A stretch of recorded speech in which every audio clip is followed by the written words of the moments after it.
senhoras e senhores, bom dia, boa tarde, boa noite para você. Meu nome é Matheus Turini, professor de Filosofia e Sociologia, e hoje nós vamos falar um pouquinho sobre sociedade e trabalho. Vamos lá então? Pequenos, é o seguinte, ó. Nós fizemos toda a parte de introdução da história da sociologia, com os clássicos da sociologia. Vimos lá Durkheim, vimos na ordem cronológica, né? Comte, Marx, Durkheim e Weber, tá? Agora a gente vai ver algumas aulas que vão passar por temas. E o legal de nós fazermos isso agora é nós retomarmos alguns conteúdos, algumas concepções, algumas defesas que esses sociólogos mais clássicos, que os clássicos da sociologia, na verdade, fazem sobre os assuntos, tá bom? E a gente vai passar primeiramente sobre a ideia de trabalho. Professor, quando eu falo trabalho, o que é que vem na sua cabeça? Ah, professor, trabalho é algo ruim, trabalho é algo bom, trabalho dizia um filósofo mexicano, como que chamava ele? Seu Madruga, Dom Ramon. Dom Ramon falava assim, não há trabalho ruim, o duro é ter que trabalhar. Então, quando eu falo trabalho, inicialmente vem uma carga negativa sobre a palavra, mas quem dera, né? A palavra trabalho vem do latim tripalium ou tripaliare, que significa 3 paus, né? Tripalium, 3 paus, né? Era basicamente assim, né? Você tem um pau enfincado na terra, tá? E aí desse pau enfincado, deixa eu ver se eu consigo mostrar, isso, desse pau enfincado, aparecia outros dois, né? Um cruzando para cá, outro cruzando para lá, e aí você entendeu toda a minha dinâmica que eu fiz aqui agora, maravilhosamente bem, e você compreendeu que desses 3 paus, o cara ficava amarrado pelos braços e pela perna, e os 2 paus cruzando, o pau que estava fixado no chão, ficavam se movimentando a fim de torturar este indivíduo.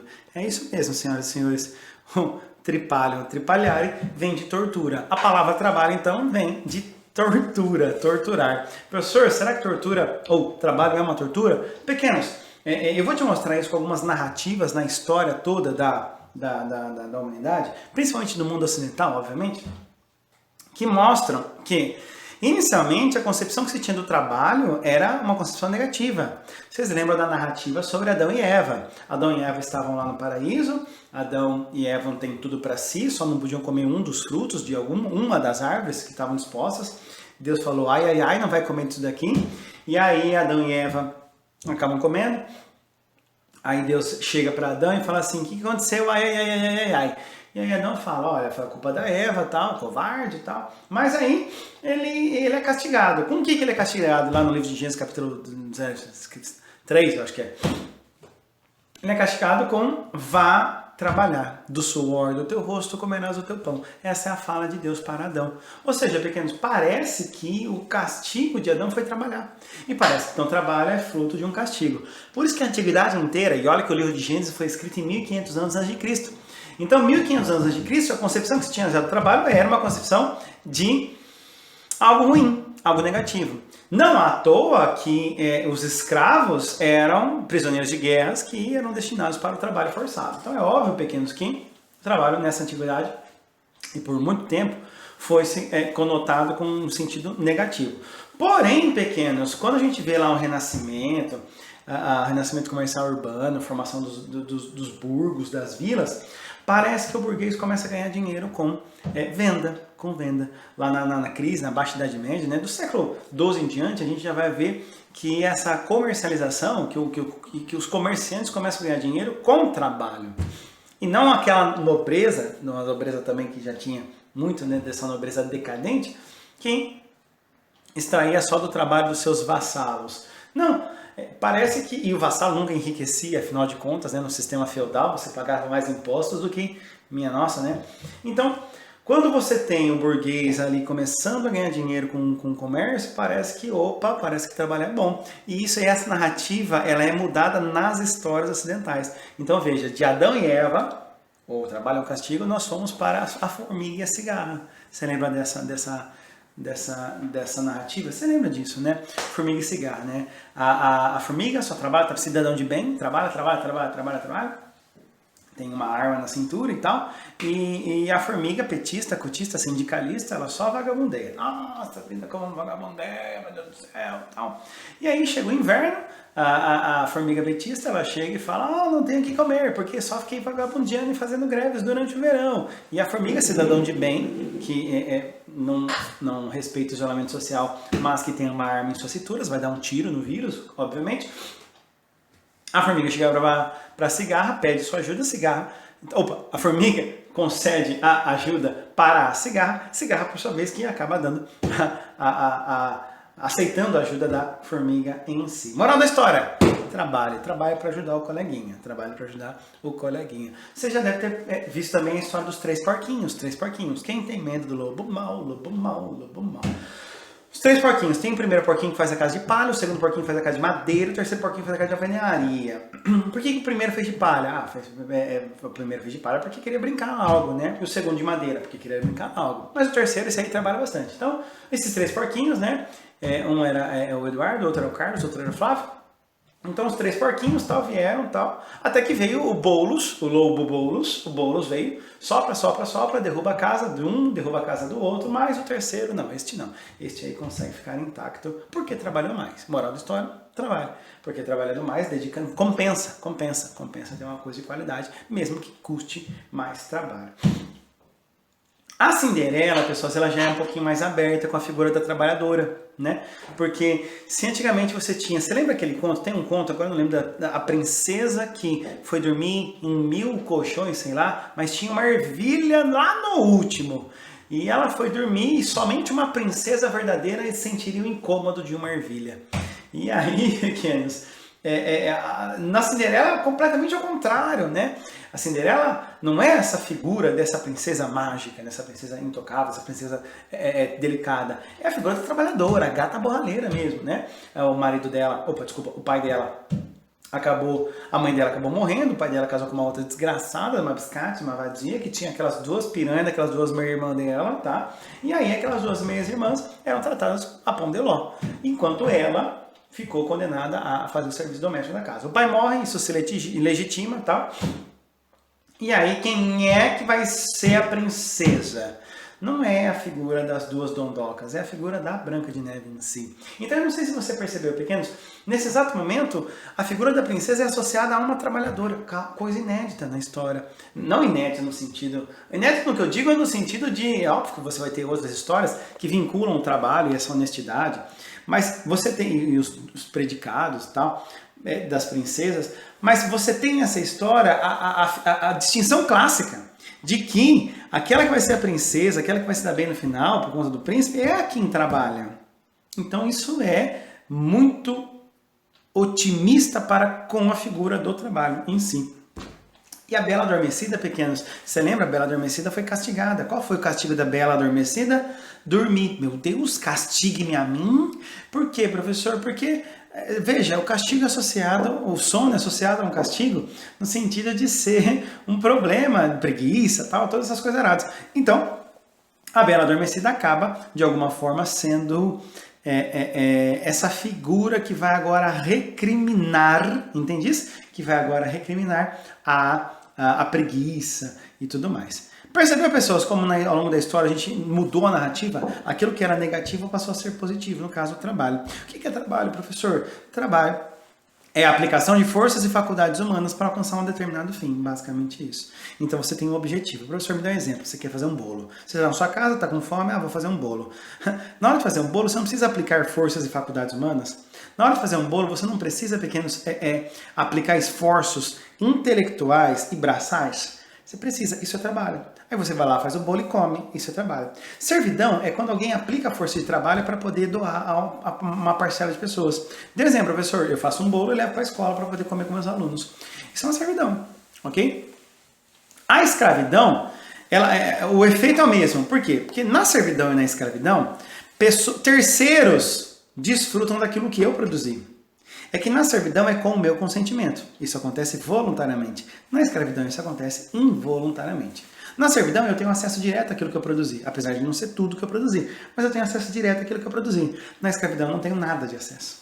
Nada de acesso. Eu sou obrigado, trancam-me numa cozinha e dizem, chilepe, chilepe, faça bolos. O emprego, pessoas, é uma categoria diferente, porque o emprego, pessoas, ela faz com que a gente... o emprego, ele pega... Isso é maravilhoso, porque o emprego, de alguma forma, ele se desvincula daquilo que foi produzido, porque o que é vendido? A força de trabalho em si. O produto ali é a força de trabalho. Eu quero abrir uma padaria, não preciso de alguém para fazer bolos, e aí eu começo a anunciar, precisa-se de pessoas para fazer bolos. Aquelas que sabem fazer bolos e aquelas que dedicam-se a fazer bolos acabam que dedicando-se dedicando-se não, né? Acabam indo oferecer o salário que querem receber, e eu numa livre negociação acabo pagando X, e aí aquele que eu aceitar nessa livre como negociação acaba ficando com emprego. Isso é emprego. Trabalho, servidão, escravidão e emprego é uma das categorias que você precisa saber diferenciar ao longo das questões de ciências humanas nas provas de vestibular. Só que aí, pequenos, a gente entra numa classificação que a gente chama, na sociologia, de divisão do trabalho. A divisão do trabalho, pessoas, em geral, ela não tem só um autor, tá? Ela não tem só uma perspectiva, mas esse é o tipo de conhecimento que acabou se legitimando ao longo do tempo e ninguém mais questiona, porque está posto, está legitimado. É tão nítido e transparente que não precisa mais ficar questionando. É óbvio que esse questionamento, quando vem à tona, é igual a Terra plana, sabe? A Terra é redonda, mas por que a Terra é redonda? De fato, a gente parou de pensar por que a Terra é redonda. Mais uma vez, indagando, por que a Terra é redonda, aí você volta para as explicações, você fala, faz sentido mesmo, não precisava ter duvidado lá atrás. Então, é mais ou menos isso. Divisão do trabalho é um consenso na história da sociologia, onde vários autores vão dar suas contribuições. E, basicamente, a gente tem 4 tipos de divisão do trabalho. A divisão sexual e etária do trabalho, social do trabalho, técnica do trabalho e internacional do trabalho. Então nós vamos começar pela sexual e etária. Olha o nome, sexual e etária. Pessoas, se é sexual e etária, isso quer dizer que o critério de divisão do trabalho está diretamente relacionado com o sexo e com a idade, ok? Esse sexo e essa idade, pessoas, vinculam com as primeiras civilizações, os primeiros povos. Então vamos parar para pensar, pequenos. As primeiras civilizações, de alguma forma, de algum momento, eles precisaram se organizar para poder comer, beber e dormir e se vestir. Então, se eu quisesse comer, beber e dormir e se vestir lá nos povos primitivos, eu precisava fazer. Não tinha o velho da van para abrir a loja, não tinha nada. Eu tinha que produzir. Então, como é que a gente distribuía? Pelo sexo e pela idade. Mulheres, majoritariamente, ficaram no trabalho doméstico, homens foram caçar e pescar. Enquanto mulheres, doméstico e frutas, coleta de frutas. As crianças ajudando, ora no trabalho doméstico e depois ora no trabalho para fora. Professor, qual é o problema dessa divisão? Pequenos, eu ressalto a vocês que essa divisão inicialmente ela aconteceu por critérios biológicos. Porque, vamos parar para pensar, a mulher que amamenta, a mulher que tem filho, a mulher que tem gestação, é ela que de alguma forma precisa ficar mais com a prole. Então, e a mulher, ela acabou ficando mais com a de casa por conta disso. Professor, você está querendo dizer que o lugar da mulher é na cozinha? Não, o lugar da mulher é onde ela quiser. Só que quando que isso passou a ser um problema? Não nesse momento. Passou a ser um problema quando isso ganhou conotação social. Tá? Então, a mulher é inferior porque engravida? Não. A mulher é inferior porque amamenta? Não. A mulher é inferior porque é mais fraca? Geralmente, por conta de fibra muscular? Não. A mulher é inferior porque, e geralmente, né, tem as exceções que minha nossa. A mulher é inferior porque tem ciclo menstrual? Claro que não. Então, todas essas justificativas para tentar inferiorizar a mulher, elas são inválidas para tentar, que é essa imagem aqui, né?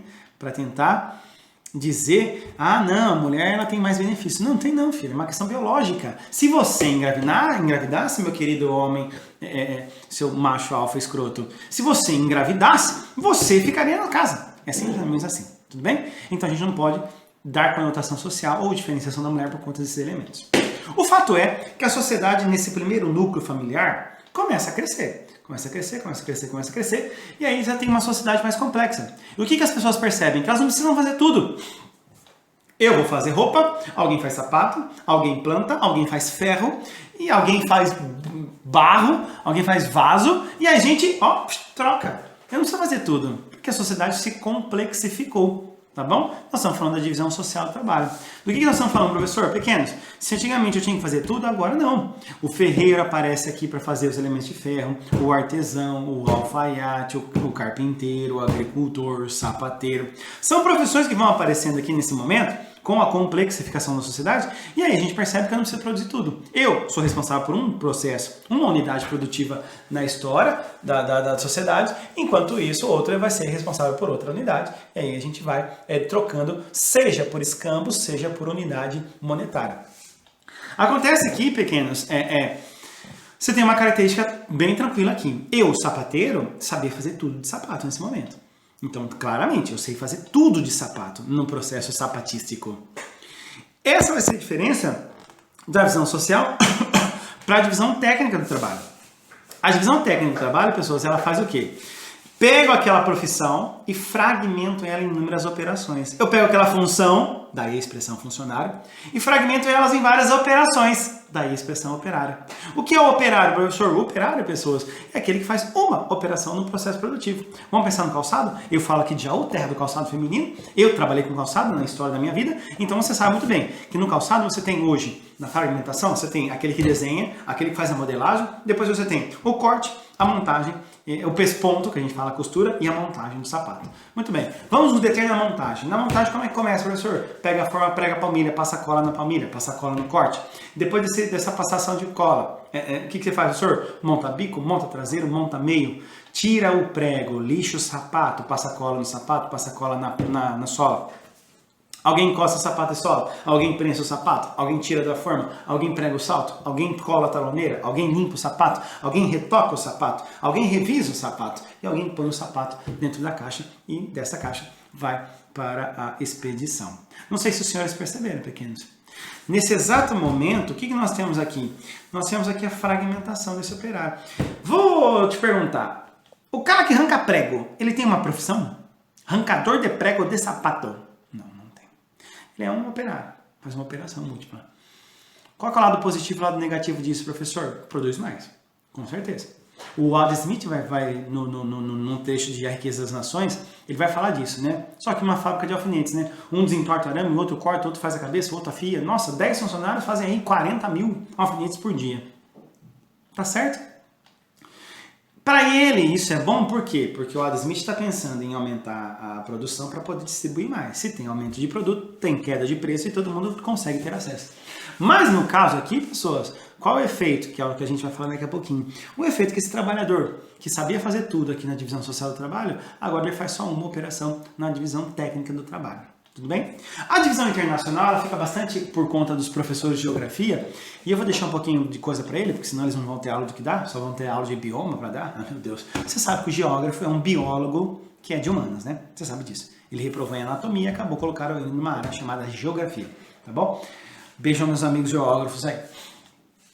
A divisão internacional do trabalho, pessoas, ela tem a ver com a posição que o país ocupa na produção mundial, em escala global. Tudo bem? Antigamente você tinha metrópole e colônia, então você tem matéria-prima mandada pela colônia e você tem um produto manufaturado mandado pela metrópole. Isso aí durou até o século XV, até o século XVIII. No século XVIII e XIX isso já virou a relação entre país industrial e agrário. O país ainda manda matéria-prima para país agrário e o industrial produto industrializado. E aí a gente chegou na complexificação que a gente tem hoje no século XX. O século XX, pessoas trabalham com conceitos de país central, periférico e emergente. Antigamente a gente falava isso de país desenvolvido, subdesenvolvido e em desenvolvimento. Ou país de primeiro, segundo e terceiro mundo. Tudo bem? Só que o país emergente periférico e central compõe a dinâmica que é hoje. O que o país periférico ainda faz? Manda matéria-prima. O que o país emergente faz? Manda os produtos industrializados. BRICS, né? Você tem Brasil, Rússia, Índia e China e Sul-África, né? E o país central, tecnologia e investimento. Então, aí países do norte do hemisfério planetístico.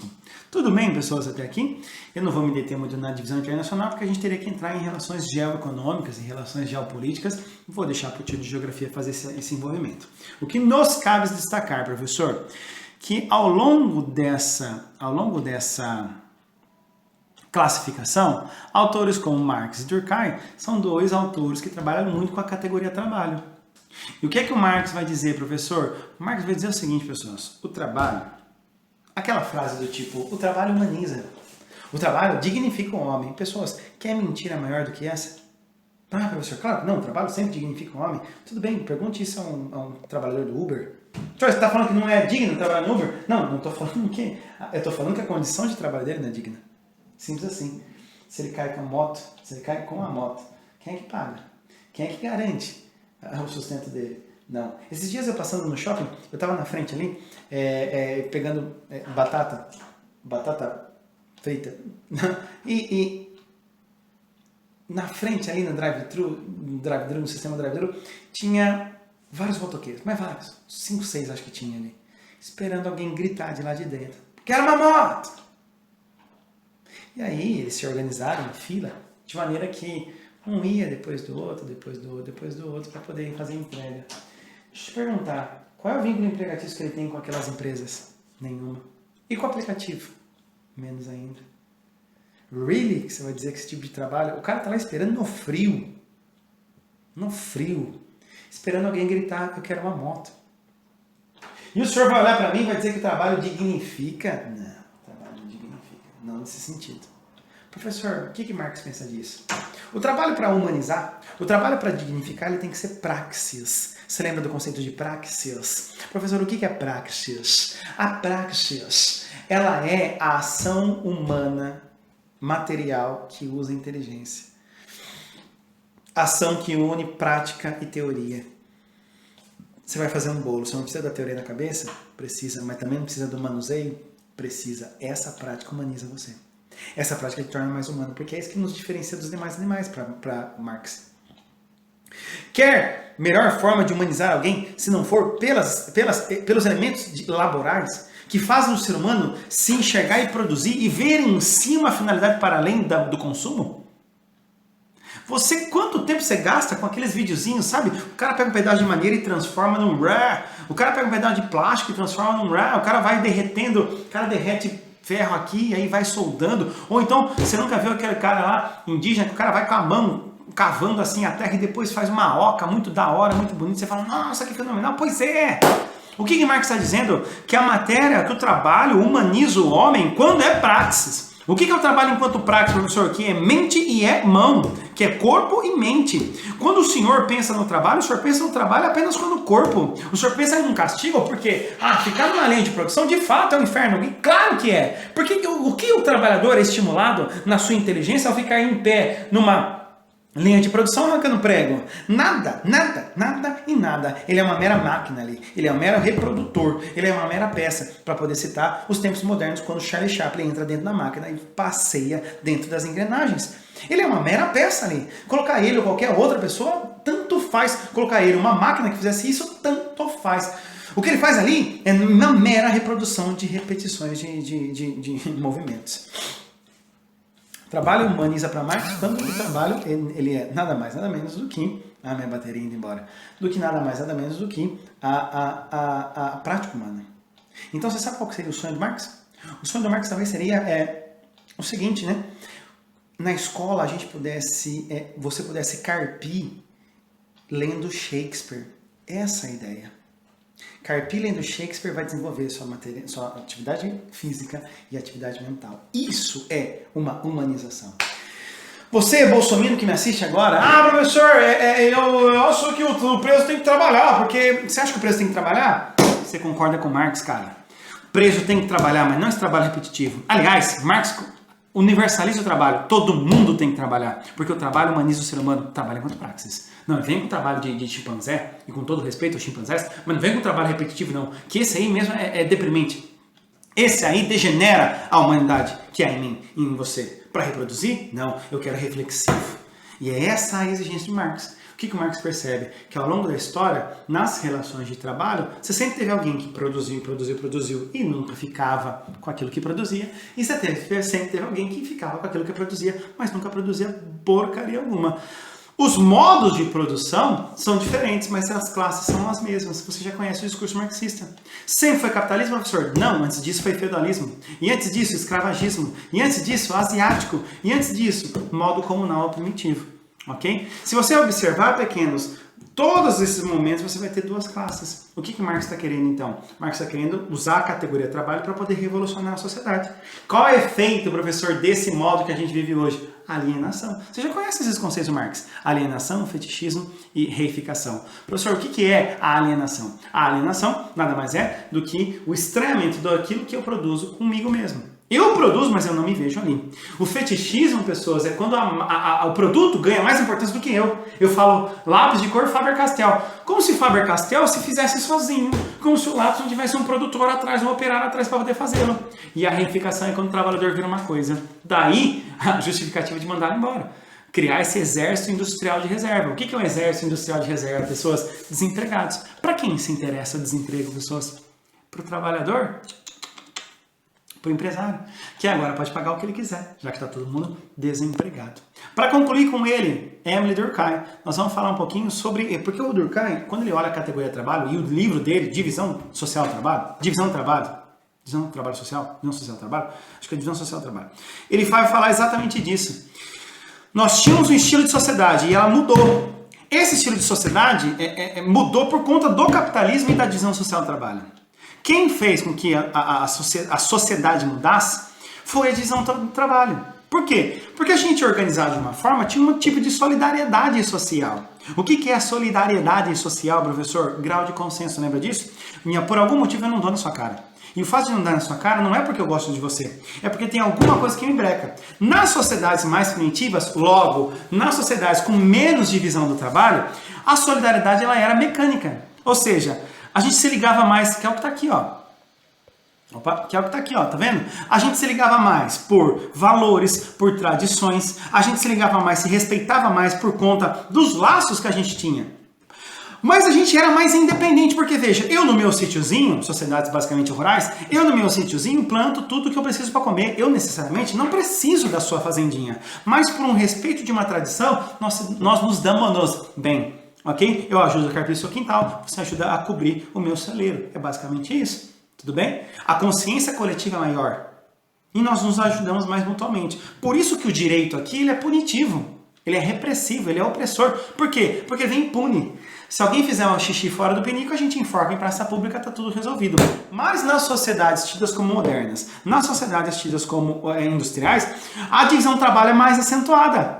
E a divisão do trabalho, fragmentação, faz o que do operário? Ele ser mais individualista, mais egoísta, mais singular.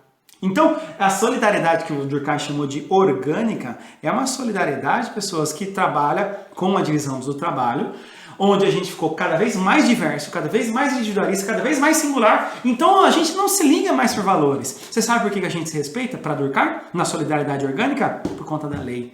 Eu não te meto a mão na cara porque você vai me processar. E isso, o direito agora não é mais punitivo, o direito agora é restitutivo. Vou ter que te pagar indenização, danos morais e blá blá blá blá blá. Como o Durkheim é um cara que está, como eu e você, nessa solidariedade orgânica, não queremos perder financeiro, porque a divisão do trabalho acompanha o capitalismo, dirá Durkheim, então a gente acaba respeitando mais as regras para não ter esse deslize. Tudo bem? Mas aqui a consciência coletiva é menor.